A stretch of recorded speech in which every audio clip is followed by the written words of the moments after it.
There was a fan manga that somebody made where the premise of the story is that he's a fan of Dragon Ball and he wakes up randomly and he's in Yamcha's body.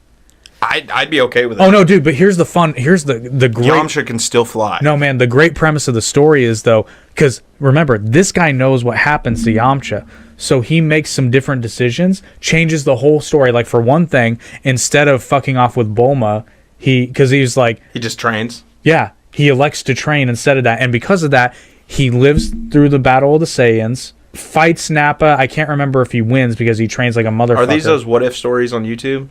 No. This is an actual fan manga that somebody drew and wrote and all that stuff.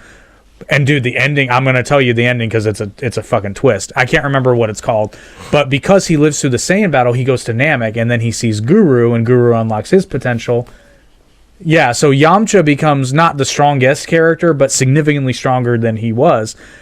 But here's the kicker. So they establish earlier on in the story that he has a friend that's also a fan of Dragon Ball. But here's the thing. After this, when we look it up, we'll put it in the description. Yeah, and dude, the art styles, you can tell it's a little bit different from Toriyama's, but it's good. Then he discovers that his buddy has same thing happened to him, but it was in Chaozu's body, except this dude is running amok. And they end up fighting at the end, but they're both significantly more powerful than they should be. Damn. Because they changed the event. Because since Yamcha doesn't die in the Battle of the Saiyans, Tien and Chaozu don't die either. Because I think he doesn't beat Nappa, but I think he's able to keep him at bay long enough for Goku to arrive. So nobody dies. Piccolo doesn't die. Like, it changes the entire course of the story, and it's such a fun read. But honestly, though, does it weaken? I'm sorry, no. Weaken Goku? No, Piccolo does die because they still have to go to Namek. My bad, I forgot. That's the reason they go to Namek. Okay. Yeah.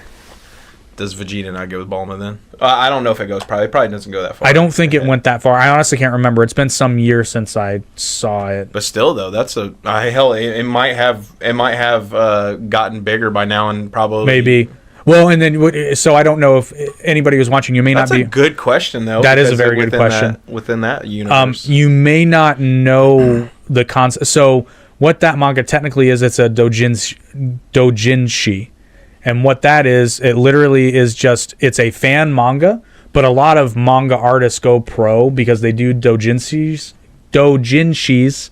and they get noticed basically by the publishers. Oh, so it's like the casting couch for porn stars?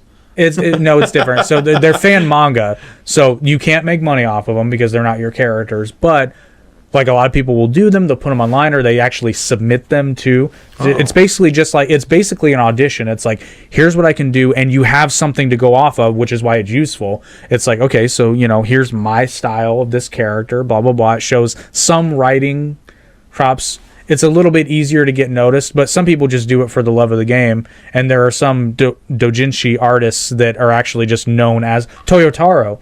Started out as a doujinshi artist. And that's how he got noticed.